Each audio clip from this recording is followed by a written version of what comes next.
especialista en genética. ¿Sí? Ya tiene 2 años, 3 años que salí del Instituto Nacional de Nutrición y estoy trabajando en el segundo y en Pachuca también me encuentran en Club Pediatría. ¿Sí? O sea, yo pedí esta clase básicamente para promocionarme y que tengan mi tarjeta y que me manden pacientes. Pero cuando yo tenía 15 años, yo tuve la oportunidad de ir a la Liga de Biología cuando yo estaba aquí en Prepa 4. Entonces justamente estuve un mes casi como en las fuerzas básicas cuando se iban a los de fútbol, pues teniendo contacto con los alumnos de licenciatura de biología, o sea, a pesar de que yo era alumno de bachillerato. De hecho fui 2 veces, porque la primera vez fui a Guadalajara y la segunda vez fui a Monterrey. Entonces de esa experiencia, pues a mí lo que más me gustó era siempre genética.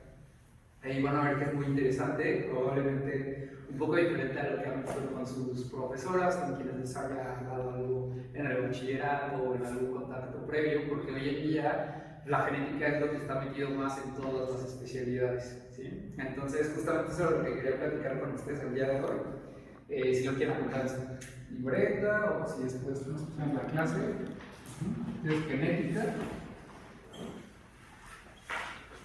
La verdad es que vamos a hablar mucho de genética médica. ¿Sí? A ver si me entienden muy bien. Tiene como 15 años que no escribo en este pizarrón. ¿Qué se imaginan ustedes que vamos en genética médica?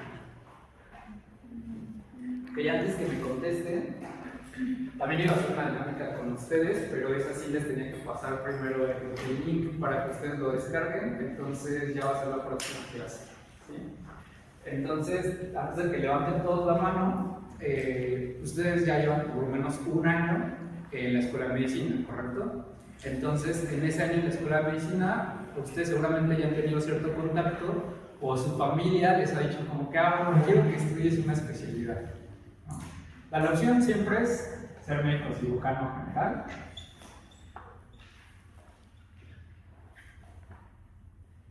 Todavía muy válido, ustedes están estudiando para médico cirujano, ¿sí? Pero las 4 especialidades que todo el mundo conoce, o sea, las de cajón, ¿cuáles son? Que más o menos ya han escuchado, alguna vez han ido a una consulta con ellos. Todos los hospitales que sean hospital de segundo nivel tienen que tener alguna de estas especialidades. ¿Médico interno? Ajá, internista, es medicina interna. ¿Sí? Medicina interna. Ahorita vemos qué pasa con urgencias. Medicina interna. ¿Ustedes vieron Avatar, la leyenda de Aang? Tú sí lo viste, ¿no? Bueno, los niños sí lo vieron, los niños no sé quién están, ¿lo viste? Ajá. Entonces había 4 naciones, ¿no? Entonces siempre está medicina interna peleando con cirugía. Cirugía siempre va a decir, pásate, solo la cirugía cura. Y ese es un dicho muy bueno de los cirujanos. ¿Sí? Cirugía o cirugía general.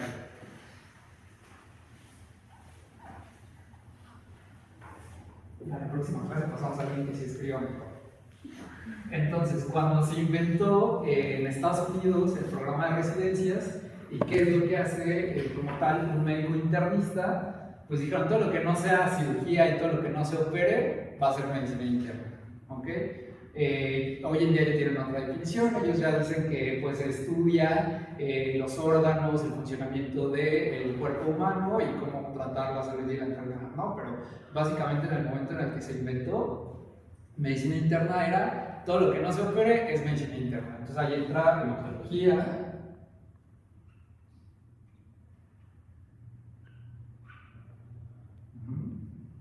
infectología de adultos,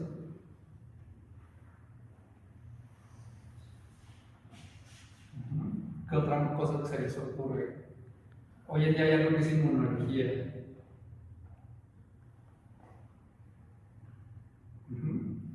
Y más o menos tienen algunos equivalentes dentro de la cirugía, que en cirugía hay cirugía oncológica. Hay cirugía de trasplantes, que tiene mucho que ver con esto.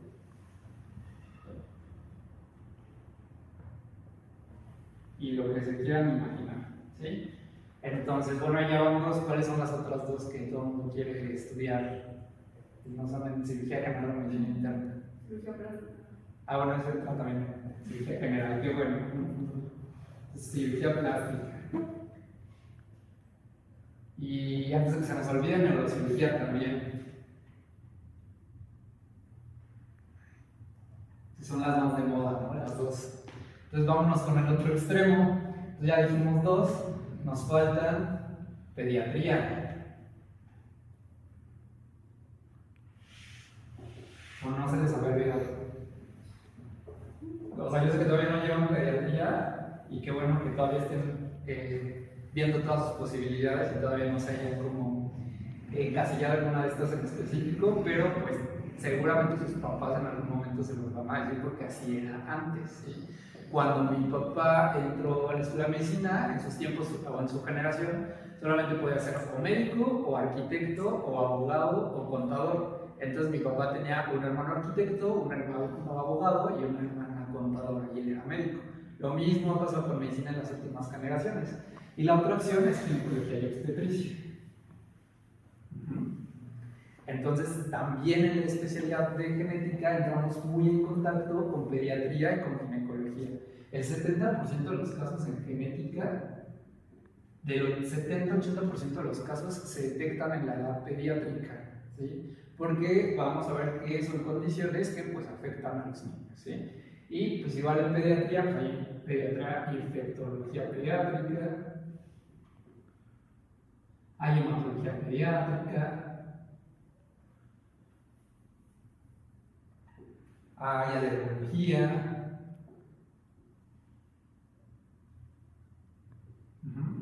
y en ginecología yo trabajo también mucho con ellos. Hay biología de la reproducción, hay medicina materno-fetal, hay una subespecialidad que ve solamente tracto urinario. Ustedes ya llevaron anatomía, ¿no? Entonces, lesiones que son de la vejiga, lesiones que son del piso pélvico, eso lo ven los uroginecólogos.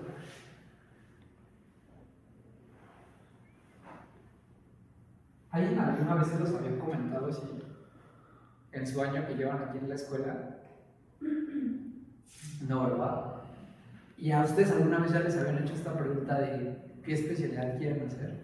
Entonces, ¿cómo van a elegir especialidad si no saben qué opciones hay? Si se van a guiar ustedes por lo que hay en la televisión, por lo que escuchan en el pop, por ahí, ¿no? O sea, como que, pues, ¿qué es lo que más deja? Pues cirugía plástica, ¿no? Y neurocirugía, porque también ustedes llevan neuroanatomía, entonces como que eso les genera mucha propaganda. Pero estas solamente son 4 especialidades. Hay por lo menos, y lo pueden buscar en sus computadoras si quieren, o si tienen internet.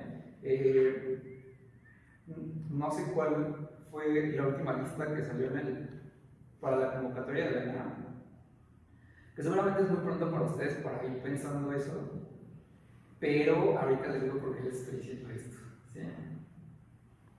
Entonces, ENAM 2025. ¿Qué otras especialidades que no entren aquí han escuchado, se les ocurre? Ya llevan un año aquí, quieren ir pensando en qué van a hacer de especialidad, o se quieren esperar a terminar la carrera. Bueno, entonces, oftalmología también es una carrera médico-quirúrgica, ¿sí? Que lo que ven es el ojo, obviamente. Y otorrinolaringología funciona igual que oftalmología, o sea, las dos son especialidades que por sí solas hacen cosas médicas, hacen cosas quirúrgicas, ¿no? Está más como que del lado de la cirugía. Y traumatología y ortopedia, que ven las fracturas, que ven cuando se tiene que poner una prótesis articular, cuando tienen que hacer, cuando un niño sobre todo llega a tener un problema en el crecimiento o un problema en el que una extremidad al nacimiento no estaba bien formada. Entonces en traumatología y ortopedia ellos los operan, ¿sí? Más o menos eso se entra también dentro de las quirúrgicas. Antes, cuando yo salí de la carrera, había un apartado diferente, que no era ninguna de estas, como los patitos feos. ¿Alguien ya está en tercer semestre? ¿Qué pasa con patología? ¿Van a llevar anatomía patológica? ¿Pero alguno ya lo está llevando? Ah, perfecto, para que pues nos vayamos preparando para que el próximo semestre que lleguen a anatomía patológica, pues no tengan dudas. ¿Por qué? Porque, pues sí me comentaron que algunos de ustedes ya llevan esta materia, yo no le veo sentido que estén recursando genética, porque la genética que ustedes vieron el semestre pasado, pues no es la genética que tenemos que saber los médicos, ¿sí? O sea, ¿qué distancia hay entre un átomo y otro átomo en la hélice de ADN? Eso ni siquiera yo me lo sé de verdad.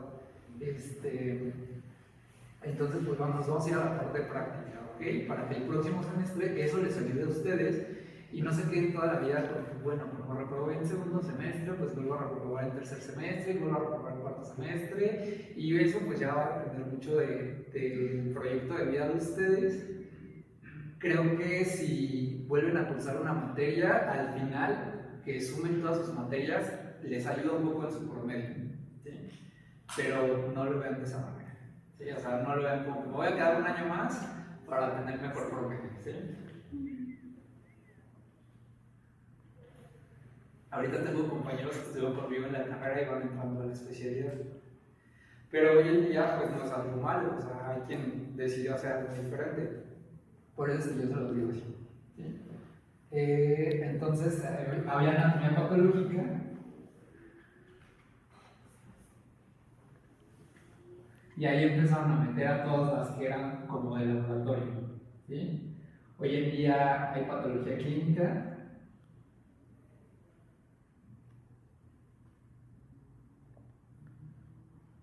Hay una especialidad que le ayuda a los otorrinolaringólogos a evaluar la función de la audición, que son foniatras, audiólogos y neuroodontólogos. Con ellos vemos muchas hipoacusias, que son condiciones de nacimiento en las que los niños, pues tú cuando nace un niño no puedes saber que no va a escuchar. Hay algo que se llama tamiz auditivo, entonces tienes que hacerles una prueba a los niños para saber si a una temprana edad se les detecta la hipoacusia. Y eso lo hace cuando ya están muy avanzados, los ve también foniatría para saber si van a poder escuchar o no van a poder escuchar. ¿Cuál otro se me está olvidando? Todas las de radiología.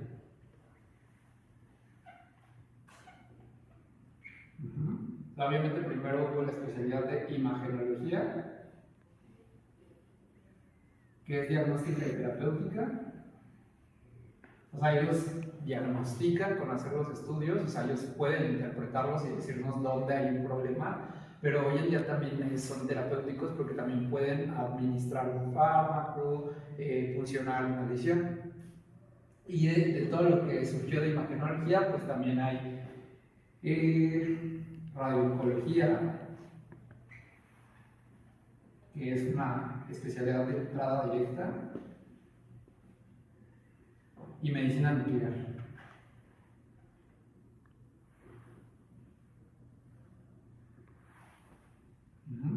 Y alguien de ustedes comentó urgencias.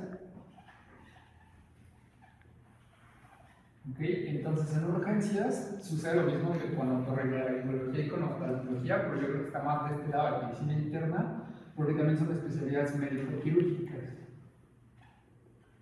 según ellos.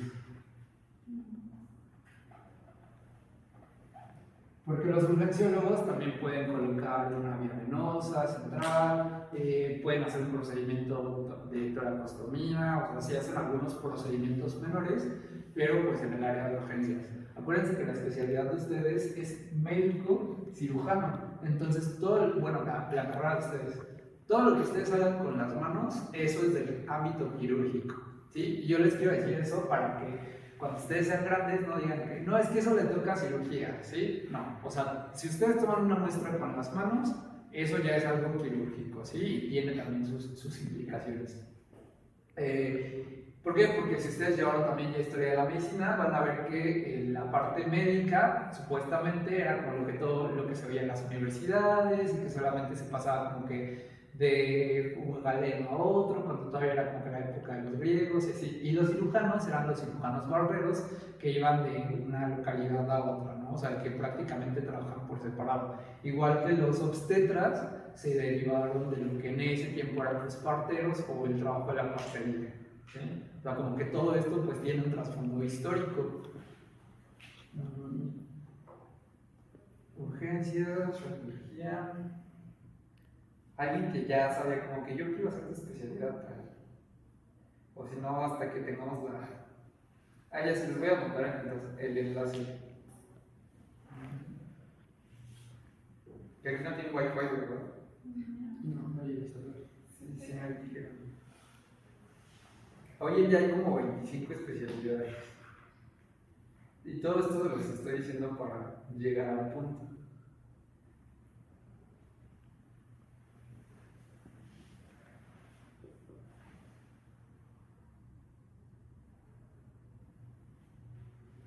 Entonces, ¿cómo ven?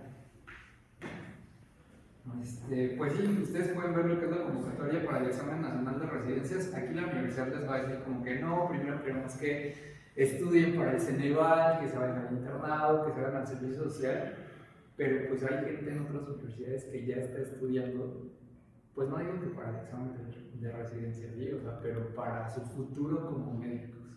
Ustedes que ya pasaron por lo que es, bueno, reprobó un semestre, reprobó una materia, pues ya no van a tener miedo de voy a reprobar durante la carrera, ¿no? O sea, ya más bien todos deberíamos pensar más bien en que lo que estamos haciendo aquí en la Escuela de Medicina es porque necesitan esos conocimientos para el día que ustedes, y créanselo, ya sean médicos. Si alguien aquí todavía tiene duda y todavía dice, bueno, como que no me está gustando, como que me quiero salir y no quiero estudiar medicina, con toda confianza platiquen con alguien. Pero yo lo que he visto es que casi todos terminan medicina, ¿eh? O sea, esas son cosas que todos en algún momento pensamos.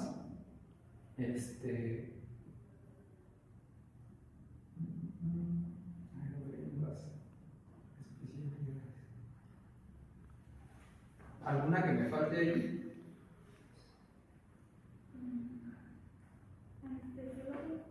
Ah, sí, también lo digo.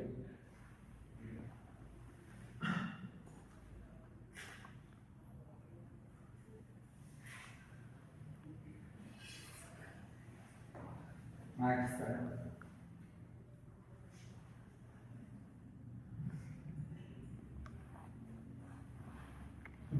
Anatomía patológica, anestesiología, audiología, otorrinolaringología, fonometría, calidad de la atención médica. Entonces, anestesiología también queda, yo la pongo siempre de este lado, de las quirúrgicas. ¿Por qué? Pues porque trabajan directamente con los cirujanos, ¿no? Entran al quirófano, prácticamente son como los internistas que tienen que saber cómo funciona el corazón, cómo funciona el electrocardiograma, pero dentro del quirófano. Entonces también ellos hacen algunos procedimientos, también hacen una función lumbar o intuban, ¿no? ¿Qué más? Cirugía general, geriatría, luego por aquí, geriatría. Entonces algo muy chistoso porque sí saben lo que es la geriatría, que ven ya las personas de adultos mayores, ¿sí? Siempre me los mandan a la consulta de genética porque se confunden, porque suena muy parecido.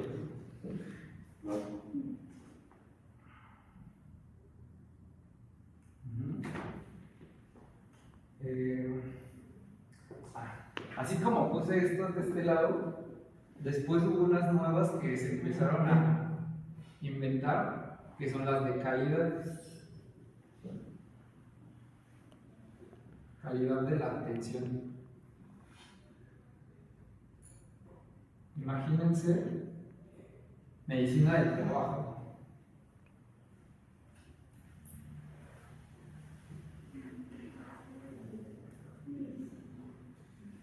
y epidemiología.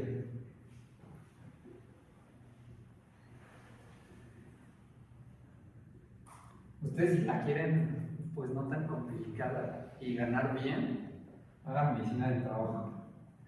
¿Cómo no se me ocurrió hacer medicina del trabajo? De verdad, cuando llevé medicina del trabajo aquí en la escuela, o sea, el doctor siempre llegaba así con traje y llegaba corriendo y les va muy bien. Siempre buscan médicos del trabajo, porque las empresas pues tienen que pagarle al IMSS por cada uno de sus trabajadores. Entonces, en medicina del trabajo tienen que hacer como que una consulta de todo el sistema de la empresa y ver qué riesgos de trabajo tienen esas personas. Y les va muy bien porque dependiendo de los riesgos del trabajo que tenga cada empresa, es lo que cotizan ante el IMSS. Entonces, si la salud dentro de esa empresa está deficiente, entonces le tienen que pagar más la empresa al IMSS, ¿sí? Y pues ahí se juega mucho dinero. Y calidad de la atención hacen un poquito de lo que es hoy en día como supervisión dentro de los hospitales. La intención es más como vigilancia de los protocolos de investigación, pero en México la verdad es que no sé qué tanto se ha implementado de esa manera. Lo que nos dicen en calidad de la atención es como detener los riesgos antes de que suceda un evento adverso, ¿no? Ellos usan mucho la teoría del queso Gruyère, que es que si se cayó un avión, o en Ciudad de México, yo viví mucho tiempo en Ciudad de México, si el conductor del Metrobús choca contra una parte del Metrobús, bueno, pues ¿qué tuvo que haber sucedido para que pase eso, no? Muchas veces no es nada más, ay, se quedó dormido el conductor, ¿no? O sea, se quedó dormido el conductor, pero el piloto que faltaba no fue ese día y además la azafata no estaba, o sea, como que se va armando todo un filtrado de qué tuvo que pasar para que hubiera ese accidente o ese evento adverso, y sí lo ocupamos mucho porque en los hospitales hay muchos eventos adversos, sobre todo lo vemos en las muertes maternas o en las comorbilidades maternas. Ahí tenemos que estar buscando como que ¿por qué se embarazó esta mujer a los 15 años? ¿Y quién eran sus papás? ¿Y quién era su centro de salud? ¿Sí? ¿Y en qué hora llegó al hospital? ¿Sí? Patología clínica, pediatría, hay una que también nos falta. A ver si saben cuál es. Nos faltan como 3 o 4. Dermatología se me explica.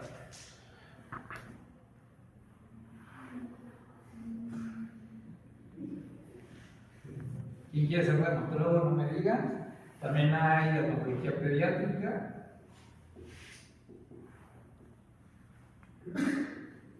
Para dermatología pediátrica tienes que hacer los 3 años de pediatría y luego adiestramiento en dermatología, que normalmente son 2 años, pero terminas haciendo 3 años. Y en dermatología puedes hacer 1 año de medicina interna y después ya tus 2 o 3 años de la especialidad de dermatología, que no son de entrada directa. De entrada directa es que solamente con que hagas el examen para la residencia ya te quedas, ¿no? Ya lo hiciste. Radioecología ya les dije. También esta es medio nueva. Va por aquí por medicina interna. Nueva porque cuando yo entré en la carrera, tal vez nunca había escuchado de esa, pero seguramente no es tan nueva. O sea, hay especialidades que tienen 20, 30 años con egresados, ¿sí? Que hacen neumología, por lo que dice su nombre, ¿no? Ven patologías que son del pulmón, ven también mucho de corazón, de la función cardiopulmonar. Incluso hay un Instituto Nacional de Neumología donde se atendían mucho los pacientes con tuberculosis, por eso es que se creó. Y bueno, pues ya casi vamos a terminar este listado. Medicina preventiva.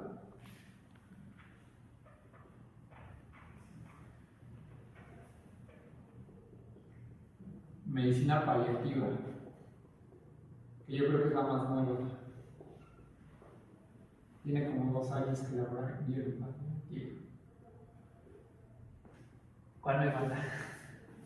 Cardiología. Cardiología es medicina interna.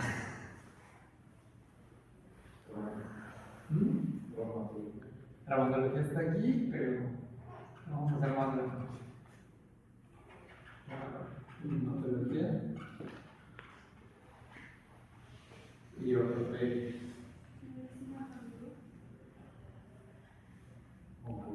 Sí, medicina familiar. ¿Quién dijo medicina familiar? Lo voy a poner aquí arriba.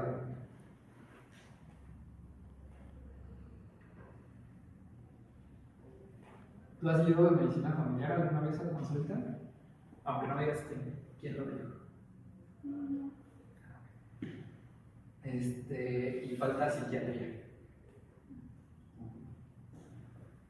Psiquiatría antes era de medicina interna, pero ya desde hace mucho tiempo es como su propia especialidad.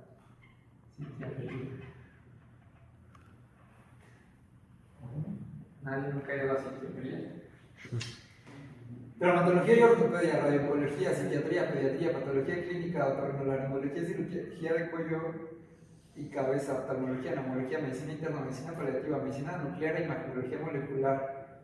O sea que esas dos son la misma, nuclear y molecular. Medicina interna, medicina familiar, medicina del trabajo y ambiental, medicina de urgencias, medicina de rehabilitación también me falta.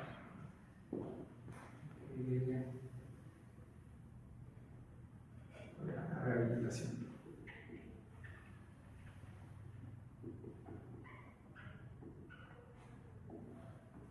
Ahorita igual les platico qué pasa con rehabilitación.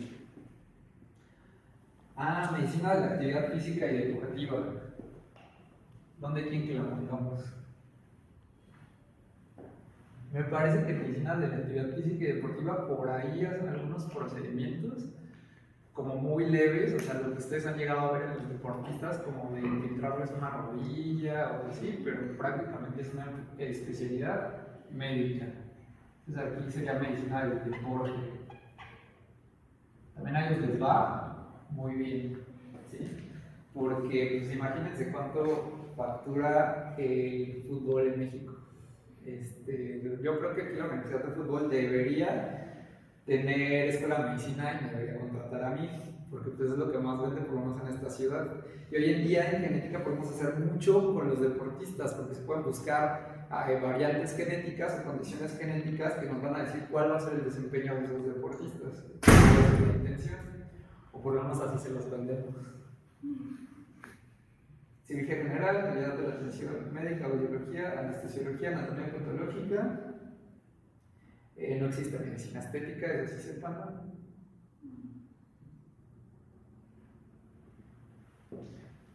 Nuclear y molecular. ¿Qué han hecho este año? Que nunca se habían preguntado qué pueden hacer terminando la carrera. Pueden hacer muchas otras cosas como médico general, o sea, eso definitivamente hoy en día está muy bien visto ser médico general. Pero cuando mi papá era médico, pues la calidad como médico general, pues te podía ir bien, o sea, no era fuerzas que hicieras una especialidad. Eso sí está dentro del plan de vida de ustedes y lo quiero pensar como que, pues, que también les va a ir. ¿Sí? Yo quise estudiar esta especialidad por lo que ya les comenté, que ya había tenido contacto con la genética antes de entrar a la carrera. Pero cuando yo hice medicina aquí en la escuela, no había ningún genetista con el que yo tuviera contacto. ¿Sí? Ya había alguien dando el curso de genética como especialista en genética, pero a mí no me tocó con ella, me tocó con alguien más. ¿Sí? Entonces, cuando yo salí de la carrera e iba a hacer el examen de residencia, dije, bueno, ¿y si hago genética? Pero yo no conocía a ningún genetista y nunca había trabajado o nunca había visto trabajar de cerca a un genetista. Ahora, mi intención con esta plática no es que todos quieran hacer genética el día de mañana y que todos saliendo de la especialidad digan, está bien fácil, voy a hacer genética. ¿Sí? Pero sepan que el día de hoy, que es 2 de julio, ¿verdad? 3. 2. A mí hay un principio que me gusta hablar mucho para quien le gusta la ciencia ficción, que es la singularidad. El principio de la singularidad. ¿Sí? Luego pueden investigar de lo que se trata realmente o de lo que de verdad dice el principio de la singularidad. Pero es que del momento que están viviendo ustedes, va a llegar un momento en el futuro en el que ya no va a ser reconocible lo que ustedes habían percibido antes. Imagínense una persona de porfiriato que hoy en día viene ahorita a la clase, va a decir, pues no, o sea, ¿esto qué es? O sea, no es nada que ver con lo que yo conozco.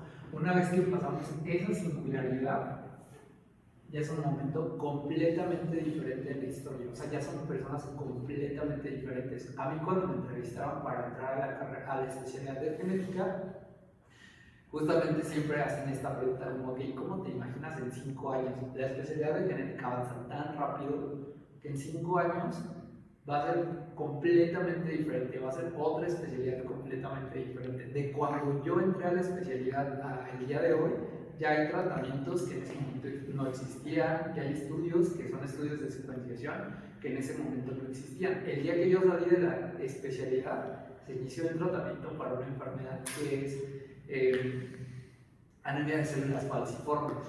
¿Sí? Incluso en el mismo lugar en el que yo estaba, en el Instituto Nacional de Nutrición, ya se empezó a dar tratamiento para una enfermedad que se llama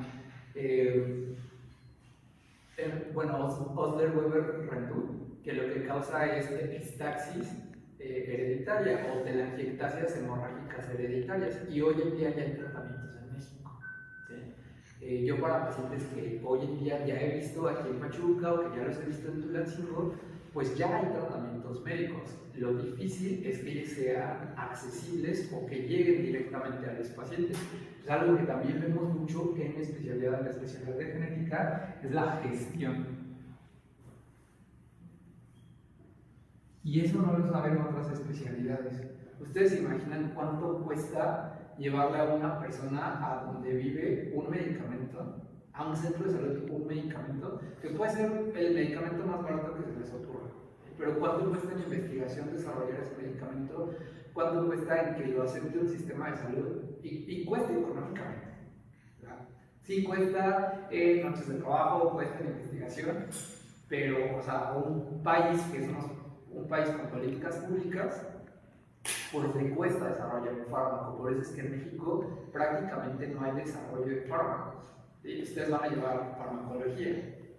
Bueno, en farmacología van a ver cómo es que tiene que pasar un estudio de fase 1, un estudio de fase 2, un estudio de fase 3 para que sea válido un medicamento, pero aparte nosotros en genética tenemos que ver cómo le hago para que en mi país acepten un medicamento. ¿Sí? Que antes no existía, ahora es nuevo, porque hoy en día pues todos los días se inventan medicamentos nuevos, porque aparte dentro de la gestión hay algo que es la patente, ¿sí? O sea, como que ¿cuánto tiempo puedes tener un medicamento sin que te gane la patente? ¿Han visto esta noticia de que la chilindrina le robó a el Chavo del Ocho los derechos de la chilindrina?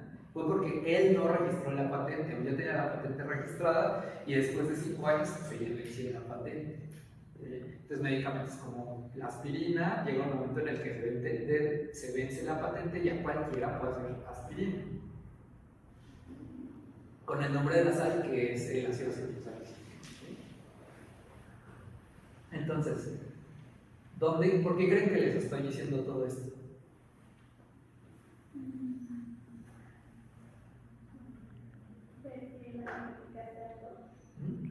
Para ver que la bacteria está presentado y aparte para ver qué vamos a hacer en el futuro. Sí, o sea, vamos a tratar de que les vaya bien este semestre, de que todos saquen 10, de que se olviden de lo que pasó el semestre pasado, lo que les decía, o sea, lo que quedó en el pasado, ya. O sea, ustedes son ya personas completamente diferentes de lo que haya pasado el semestre anterior. ¿Sí? ¿Por qué? Porque cuando ustedes terminen la carrera de medicina, van a ser personas completamente diferentes que el día de hoy. ¿Sí? Ya habrá pasado todo esto. O sea, imagínense que en un año, haya una guerra mundial, pero así de verdad. ¿Sí? Y ustedes preocupándose porque si voy a pasar este semestre. ¿Sí? O sea, a veces hasta años de eso, ¿no? O sea, se puede estar cayendo el mundo allá afuera y nosotros aquí en clase. ¿Sí? O sea, imagínense, yo entré a medicina a los 17 años, no me dan cuentas, en 2008, 2009. ¿Sí? ¿Cuántos años han pasado? ¿Cuántas cosas han pasado en medicina? ¿Sí? Entonces, ahora sí a lo que íbamos. O sea, en cada una de estas especialidades hay condiciones genéticas que vale la pena conocer, que vale la pena explorar, y yo se los digo para que independientemente de lo que ustedes hagan en el futuro, también puede ser administrativos médicos. Hay muchos que se quedan como médicos generales y se van al camino de la administración. Y pues a ver cómo le hacen. ¿Sí? Porque tienen que saber medicina y tienen que saber administración. Entonces yo como genetista tengo que ir y decirle al administrador del hospital: oye, tengo un paciente que necesita un ultrasonido hecho por un médico materno-fetal, pero aquí en el hospital no hay médico materno-fetal. ¿Cómo le tengo que hacer yo para gestionar ese estudio para que pueda tener acceso a un ultrasonido hecho por un médico materno-fetal y que pues nos acerquemos más al diagnóstico, ¿no? Entonces en oftalmología pues hay condiciones que, y no vamos a acabar con todas estas, pues son muchísimas. Hay una subespecialidad de genética que que es la oftalmogenética. Ahí ven, por ejemplo, microftalias, cuando el ojo está muy chiquito. Imagínense ustedes a la edad que tienen ya, perder la visión, ¿sí? Por una condición que se llama RP, que es una afección de la retina, ¿sí? Pues hay algunas muy particulares con nombres ya descritos, pero para que se acuerden, hay una película de Björk que se llama Bailando en la Oscuridad. Ahí el personaje pierde la vista cuando ya había sido mamá y ya vive por su cuenta, ¿sí? Entonces hay muchas causas que te pueden hacer perder la visión y la gente sí paga por seguir viendo, ¿sí? Entonces también hay queratocono. Por ejemplo, aquí en oftalmología hay queratocono que se empieza a degenerar la córnea. Ustedes ya llevan una anatomía. ¿Qué tal se aprendieron la anatomía del ojo? ¿Sí? Entonces se puede dañar la retina por una condición genética, por la retina. No les voy a decir todos los tipos que hay, pero probablemente sí lo mencionemos durante el transcurso, ¿no?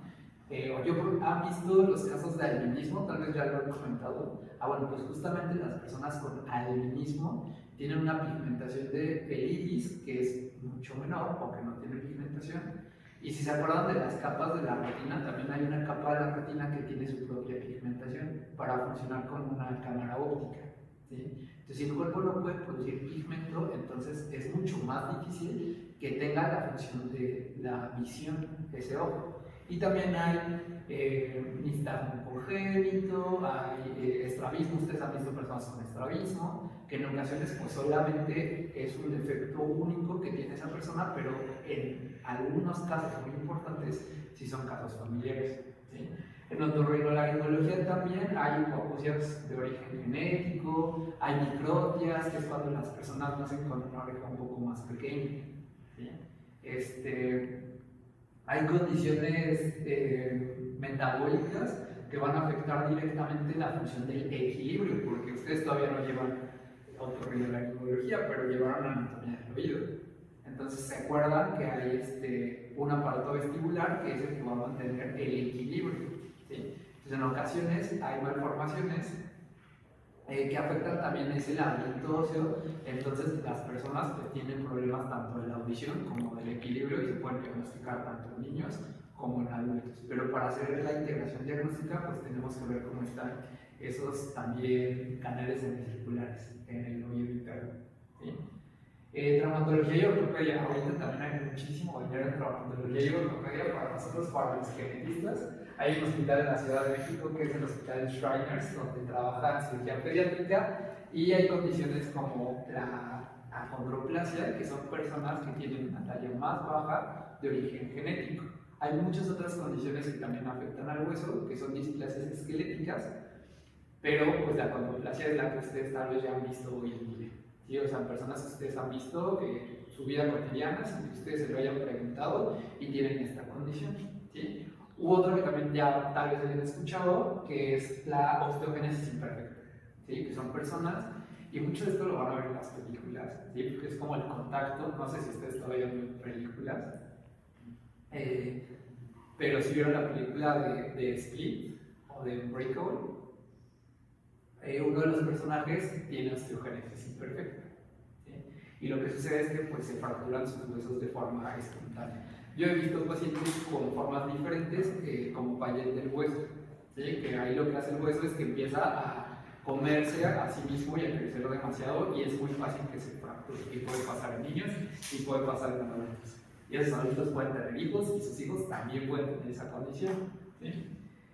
Bueno, anatomía patológica trabajamos muy de la mano. Yo a veces digo que si ustedes ya han conocido lo que es anatomía patológica o todavía no, ellos se dedican mucho a trabajar con el microscopio. Ya llevaron histología ustedes, ¿no?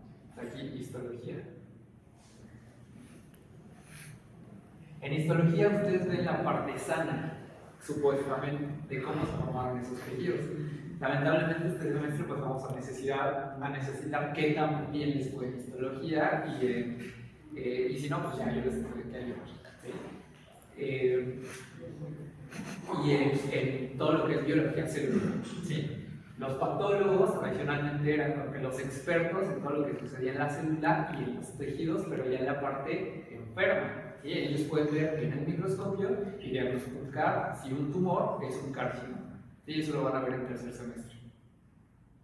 Pero hoy en día que ya tenemos tecnología de secuenciación, tecnología genética, entonces pues nosotros les ayudamos a los patólogos para que si ellos vieron algo en el microscopio y no es suficiente para el diagnóstico, entonces ya nosotros hacemos un estudio molecular, o sea, hacen un estudio de patología, el estudio de secuenciación del tejido, y ya vemos si además ese tumor puede ser un tumor familiar, o si es un cáncer de colon, si ese cáncer de colon puede tener una predisposición familiar con el síndrome de Lynch.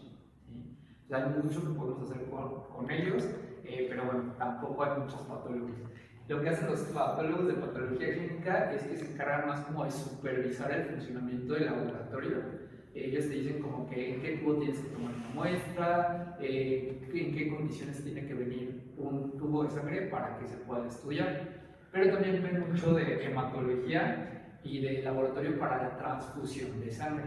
¿Sí? Entonces, en genética vemos condiciones genéticas que producen un hipofuncionamiento de la médula ósea, ¿sí? Que a veces es una aplasia de médula ósea. O sea, los niños a los 5 años antes empiezan con anemias, con unas citopenias cuando tienen los leucocitos bajos o las plaquetas bajas. ¿Sí? Entonces, cuando encontramos estudios en rangos así imposibles, ya hay anatomía patológica y patología clínica, ya nos dicen como que no, es que eso es imposible, y ya digo, no, sí se puede porque tiene esta condición genética. Eso me pasó con la hemofilia, por ejemplo. ¿Sí? ¿Alguien sabe lo que es la hemofilia? Que es una condición donde mayormente los niños, los varones, tienen un sangrado muy espontáneo. ¿Sí? También lo vamos a ver durante este semestre. Y pues en la autología le dieron a los otorrinolaringólogos va a decir sí o sí no, pero entonces yo como genetista tengo que aprender a interpretar los estudios de audiología y neurología. Entonces eso ustedes también lo van a ver durante la carrera, que llegan con el estudio de doctor, es que me hice esta audiometría y mi hermano tiene hipoacusia, ¿cree que yo también vaya a tener hipoacusia a los 30 años? Yo tengo que ver ese estudio de audición y ver si se funciona. O con los niños cuando nacen se les hace un tamiz auditivo, que ya les había comentado, se envían ondas sonoras a través del oído. Si esas ondas sonoras regresan, entonces asumimos que está íntegro la anatomía que ustedes ya conocen del oído. Si hay algún problema, entonces lo tenemos que pasar a un siguiente estudio, ya con un especialista en audiología, para hacer algo que se llama potenciales evocados de audición. ¿Sí? Y así nos podemos ir con toda esta lista. Con ginecología yo creo que trabajo como el 20% de mis casos, igual 70%, pero porque mucho ocurre en niños. En niños hay condiciones que son congénitas, que es con lo que se nace. Hay condiciones que son hereditarias, que es que sí hay una condición que hace que pase de una generación a la otra. Y hay condiciones que son genéticas por sí solas, que ustedes ya llevaron un poco de genética, ¿sí? Pero que a diferencia de las condiciones congénitas, pues ya tenemos una evidencia de que lo está causando un único gen.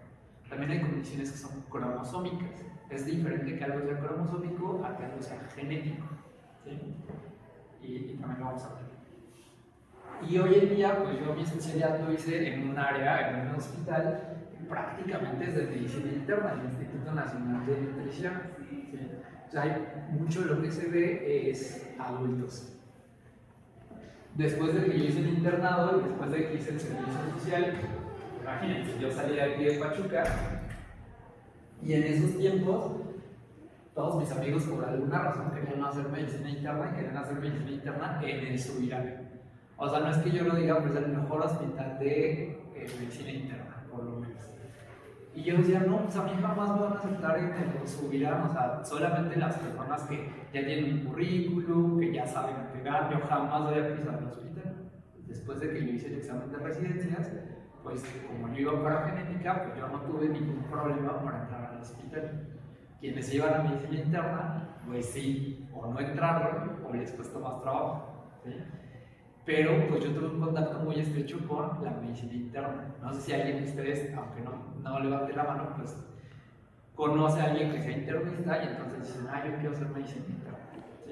¿Sí? A veces dicen que es como Doctor House, ¿sí? O sea, que son los que piden todo para todos los estudios, para las condiciones más difíciles. Yo creo que realmente eso es lo que hacemos en genética. ¿sí? O por lo menos este tipo de personajes, como el que trataban de dedicarse solamente al diagnóstico, pues eso es lo que hacemos en genética. Necesitamos un diagnóstico que sea certero, que descartemos todas las condiciones hematológicas, infectológicas, inmunológicas, todo lo demás de medicina interna, y el 10% de las condiciones sí son genéticas, ¿sí? Entonces, pues es obvio que en genética tenemos que saber todo lo de medicina interna, ¿sí? Yo creo que no hay una medicina más interna que la genética, porque ¿dónde están los genes? Pues adentro del núcleo, ¿no? Entonces, o sea, está dentro del núcleo, el núcleo está dentro de las células, la célula está dentro de los tejidos y dentro de los órganos, ¿sí? Entonces, pues tenemos que saber de todo. Y también tenemos que saber imagenología, porque a veces tenemos que ver las resonancias magnéticas, ver cómo está conformado el cerebro, ver si el corazón ya tiene alguna patología infiltrativa por alguna condición que tengan. Entonces, ustedes como médicos y como estudiantes, o sea, créanselo que en algún momento van a llegar a ser médicos. Yo a los internos les digo, o sea, ustedes ya son médicos, ya son médico interno. Y cuando son pasantes, ya son médico pasante de servicio social. Pues ustedes ya son médicos, aunque sean médicos en formación. Si no les digo yo esto el día de hoy, en 6 años o 5 años, el tiempo que ustedes tarden en llegar al internado y al servicio social, van a decir, es que a mí no me gustó genética, es que yo no sabía qué hacía un genetista. Y si les toca en en el hospital donde ustedes están, hay genetista, pues no lo van a mandar a genética porque no saben lo que hacemos, ¿sí? Entonces, ¿cuándo termina su semestre? ¿En noviembre? Vamos a estar hasta noviembre leyendo como si fuera su segundo, que de hecho sí, o sea, en la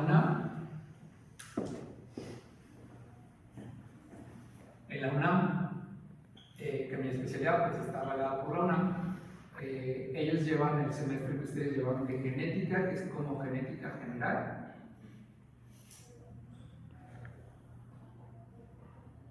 Pero luego llevan otro semestre que más o menos es como biología molecular o celular. Y ya en séptimo semestre ellos llevan genética médica. Y tiene poquito que hicieron un curso como congreso de genética médica. Lo pueden ver por internet. Si tienen ya quedan las poquito más de las 10 ya nos vamos. Pero la próxima vez sí traemos para proyectar, ¿no? Y de tarea se les va a quedar una película. Este semestre para ustedes va a ser un semestre de genética médica, ¿sí? Porque yo creo que sí pudieron haber pasado genética, pero es muy diferente que les enseñe la materia un médico, porque ya les dije, ustedes son médicos, que les dé esa perspectiva, que les dé esa visión. El sistema de cómo funciona la carrera de medicina lleva mucho tiempo que se está tratando de cambiar, ¿sí? Porque ustedes cuando salen del bachillerato y entran a la medicina, no entran a tener contacto con el paciente directamente, o sí, o ya han visto a un paciente, o alguno de ustedes sabe tomar la presión bien, así como dice la clínica Mayo, ¿sí? 5 minutos sentada, que no haya tomado café ese día el paciente. No. Ni siquiera los internistas en muchas ocasiones saben tomar bien la presión. ¿Sí? A mí ya se me olvidó cómo tomar un bueno, cómo interpretar un electrocardiograma, cómo tomarlo si lo sé tomar, porque eso nunca se te olvida. ¿Sí? Si quieren, un día estudiamos todos cómo interpretar el electro, que seguramente se los van a preguntar para su clase de fisiología, pero yo sé cómo interpretar el electroferograma, que es lo que hacemos en genética. Entonces, si ustedes leen libros como El Médico, ahí les dice, o sea, ustedes tienen que estar en contacto con la medicina desde que entran a la carrera. Lamentablemente hay en México y en otros países algo que dicen que son como médicos de familia o de carrera, porque sus papás son médicos, ¿sí? A pesar de que mi papá pueda ser médico, mi mamá sea enfermera, o sea, yo no tuve ese apoyo ni de mi papá ni de mi mamá para entrar a medicina, ¿sí? O sea, yo hice el bachillerato en una prepa de la universidad, como les dije al principio. Pueden buscar mi nombre ahí en internet, es lo primero que sale, ¿sí? Y ellos me dijeron, como que no te metas a medicina, es muy difícil. Pero ustedes por alguna razón están aquí en medicina. ¿Sí? Si quieren, la próxima clase me pueden traer una lista de por qué eligieron estudiar medicina, porque eso nos hacía ser el doctor Hoskin Pratt. ¿Sí? Pero yo creo que hoy en día lo importante es que ya están aquí. ¿Sí? Entonces, si ustedes quieren terminar medicina y ser médicos, porque ya están aquí. Y no importa por qué hayan elegido. Porque me dijeron mis papás, porque si no me voy a encontrar trabajo, porque lo vi en la tele y me gustó, porque tenía un amigo que era médico, porque tenía un familiar que era médico. ¿Sí? Pero hoy en día esas oportunidades tienen que ser para todas las personas. ¿Sí? Ojalá que pudiéramos hacer que en algún momento ustedes vayan a un hospital y vean qué es lo que hacen ya los médicos internos. Porque eso quiero pensar que les facilitaría esa perspectiva. ¿Sí? Pero no es necesario, simplemente con que estudien van a saber qué es lo que van a hacer como médicos. Y yo me comprometo a que lo que veamos este semestre, pues que les ayude para cuando salgan de medicina. Prácticamente ya lo último que voy a decir, genética tiene que ser a quien le gustan los postres. O termina de comer y si pide su postre. ¿Sí? Tiene que ser como la cereza en el pastel. O sea, ustedes pueden tener una muy buena comida, pueden tener su muy buena carrera de medicina, ser excelentes médicos, pero ustedes quieren ser los mejores médicos. O sea, quieren esa cereza en el pastel. Para que si en algún momento lo necesitan, ustedes como médicos, si les llega cualquiera de estas condiciones que vamos a hablar la próxima clase, y digan, ay señora, eso probablemente sea una condición ligada al X. O eso probablemente sea una condición autosómica recesiva. Porque eso a ustedes les está dando un valor extra, ¿sí? Un valor agregado. No tienen que salir siendo genetistas de aquí, no tienen que salir siendo laboratoristas químicos que pueden hacer una PCR, que pueden hacer biología molecular. Con que tengan una buena embarrada, pero que sepan más que los otros médicos de genética, porque van a ser mis alumnos, y déjenme decirles que van a ser mi primer grupo de alumnos. Si no, no estaría tan contento. Ya al final del semestre, pues ya vemos si me quedo con otro grupo o no, o se forma otro. Entonces, crucen los dedos porque rápido hay muchos más otros semestres. Es para que sepan, ¿sí? ¿Alguien vio Digimon? Es que ustedes ya no son.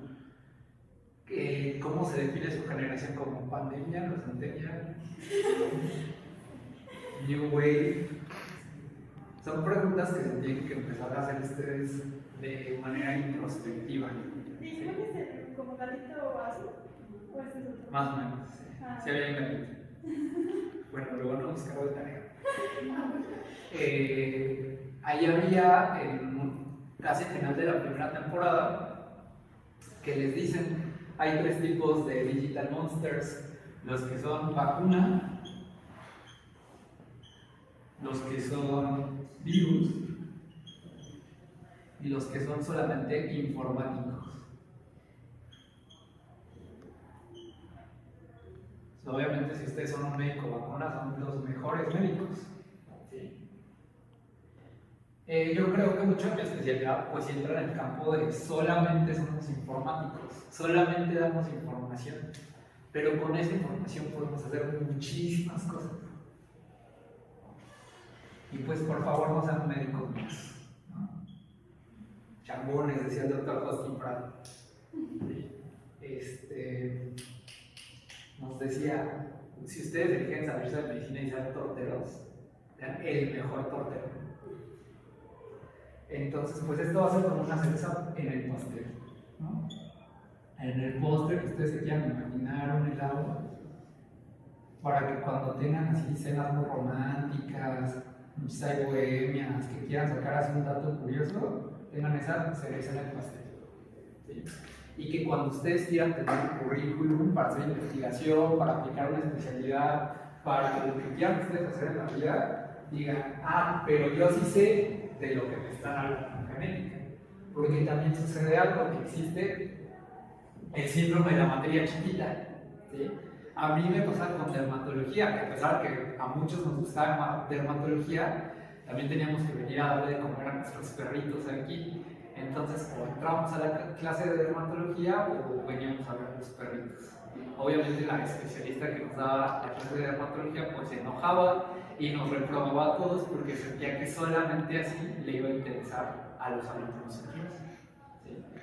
Por no poner el ejemplo de las que ustedes ya conocen, ¿sí? Que dicen, es que ¿por qué les importa más anatomía? Es que ¿por qué les importa más fisiología que mi materia? ¿Por qué tienen que hacer que la materia sea didáctica? ¿Sí? O sea, porque ustedes tienen que ver cuál es el interés en esta materia. Puede ser, no sé cómo sea la generación de ustedes, que ustedes quieran tener hijos, ¿sí? Y si resultara que, vamos a empezar a ver lo que es una genealogía, varón es el cuadrado, círculo es la mujer. Cuando es la primera generación, ponemos aquí un 1, entonces en ellos voy a poner aquí un 2, sería un 1. Aquí vendría el papá de este varón, que se casa con la mamá de ella, tienen este hijo y obviamente ella también tiene a su mamá y a su papá. El hombre siempre lo ponemos a la izquierda del papel. ¿Sí? Este sería generación 1-1, generación 1-2, generación 1-3, generación 1-4. Esta es la línea de que este es su niña. Y otra vez generación 1-1, generación 1-2. ¿Vieron cómo hacer una genealogía? ¿Sí lo vieron? ¿O más o menos? ¿O les tocó una práctica de hacer una genealogía?